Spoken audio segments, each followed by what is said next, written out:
see. Palestine will be free. Love, empathy, and inclusion is always our values. We say no for hate, no for anti-Semitism, and no for Islamophobia.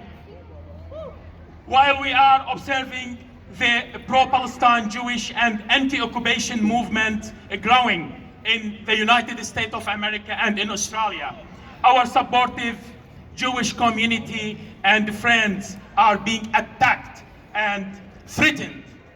My lovely Jewish neighbor attended 2 Palestinian rally on Sundays, and every time he attend the Sunday rally, he get a death threat from the Zionists. Because they support Palestine and choose to be on the right side of history. They lost family friends and family members and friends because of their position, because of they support our rights. And we tell them that we are your family and we are your friends. Our next speaker is a pro-Palestine anti-Zionist Jew. He is a long-standing Free Palestine Melbourne member and a refugee advocate. He is a friend and a brother of mine. And I know how hard for him and for his family to be on our side. I know how hard for his daughter in Palestine to chant free, free Gaza, and from the river to the sea, Palestine will be free. When I went to Palestine in 2022, his daughter took me to my village, Al Tantura, and toured me around Haifa and Jaffa. She has very beautiful human rights like her father. Please, welcome with me, Nakshon Amir.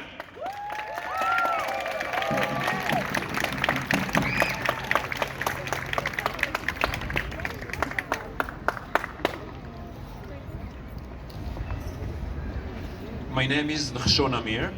I'm Jewish. I was born and raised in Israel in a very Zionist family. Today I'm here, an activist in Free Palestine Melbourne, the organization that leads the struggle. Can you hear me? The organization that leads the struggle for solidarity with Palestine in Victoria. And I do my best to achieve freedom and rights for the Palestinian people.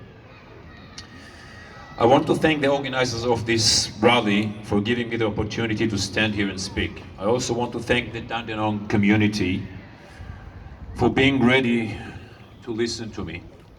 And mainly I want to thank my dear friend, Wyatt,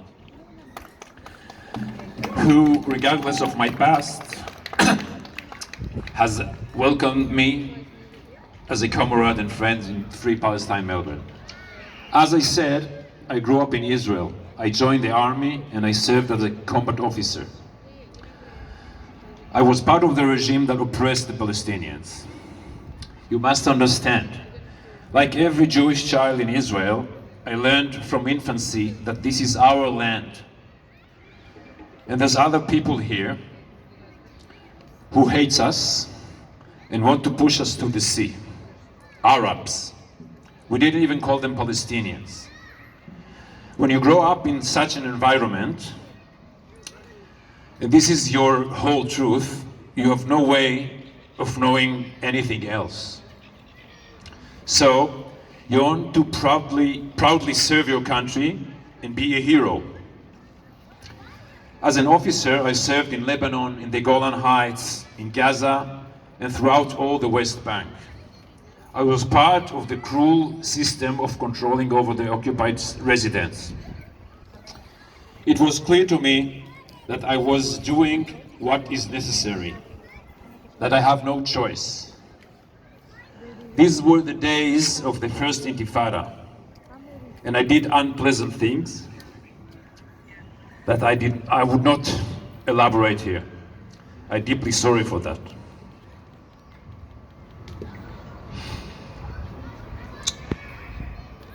Only later in my life did crack forms in my consciousness.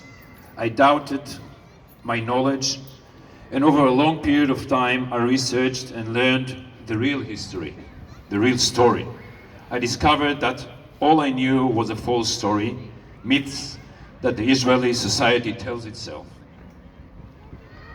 I learned that the story of Palestine is very similar to what happened in other places around the world. Like in Australia, in the US, in Canada, in many African places. People who immigrated from Europe came here, decided that this land would be theirs, at the expense of the local indigenous resident. A structure known as settler colonialism. In almost all these places, this ended up with an ethnic cleansing and a white supremacy regime. My grandparents fled from Poland and Lithuania to Palestine because of cruel persecution and anti-Semitism, and rightly so, looking for safe haven. But the Zionist leadership didn't choose to integrate into Palestine with the local population. They wanted a Jewish state. And for that, it was necessary to remove the indigenous people from this land.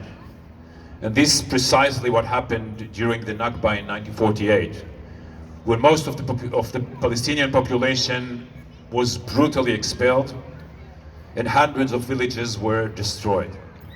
And this process, in one way or another, has continued ever since. Because in order to maintain a Jewish state, an apartheid regime must be maintained between the river and the sea, and ethnic cleansing must continue endlessly. That's what I learned in my research. A vast majority of the Jewish population in Israel live in denial of this reality.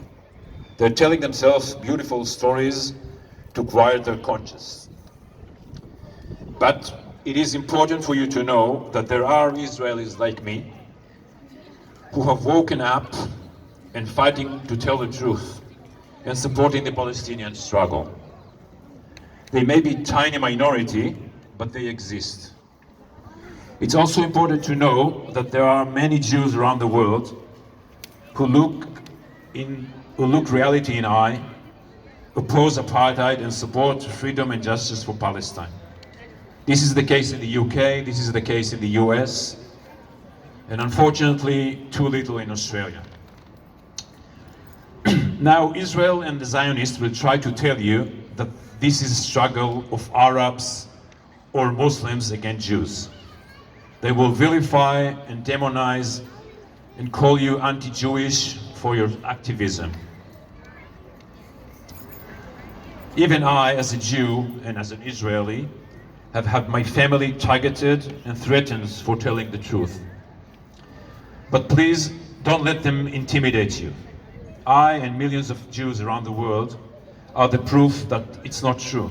We're all on the right side of the global struggle between justice and racism.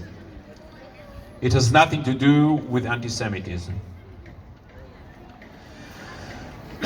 I'm alarmed these days to discover the extent to which the Israeli propaganda is embedded in Australia, both in the media and in government, and as a result in the Australian public.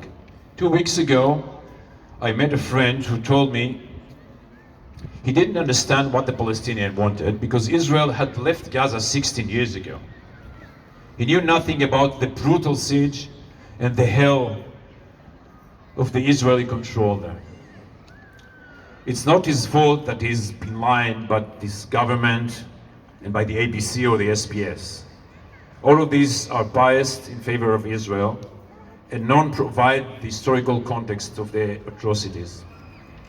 As an Israeli who grew up to this propaganda and managed to learn the truth, I think it's a disgrace. A journalism who distorts reality, facts and evidence betrays its roles. The same applies with politicians.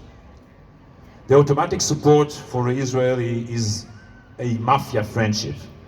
It is support for the sides closest to you, with no regards to justice and morality. I find it hard to believe that Albanese or Penny Wong are ignorant and don't know the reality, the truth. But even if they don't, it's their job to educate themselves. If I succeeded out of my deep Zionism, so can they. Instead, they support genocide, the deliberate starvation of millions of people, and the total destruction of entire cities. Shame. The job of all of us is to bring the truth to the public awareness, to develop an Australian anti-apartheid movement, a movement that will influence our politicians to do the right thing. Let us continue to support the Palestinians in their struggle for freedom and justice, in the confidence that one day Palestine will be free from the river to the sea. Thank you.